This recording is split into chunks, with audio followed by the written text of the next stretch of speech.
Tama nga naman. Kaya ipagdasal nyo na walang mangyari kay Pangulong Duterte dun sa dahig.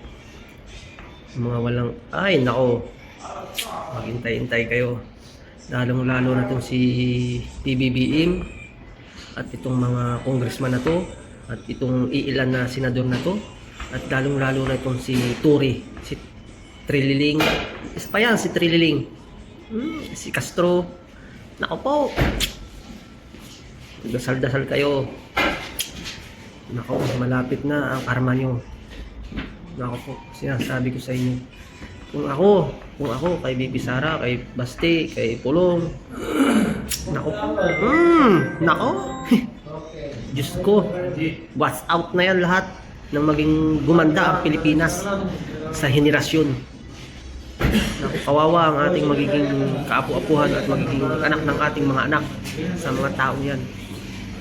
Lalo na kay Romualdez, Diyos ko po. Antay kayo sa karma nyo.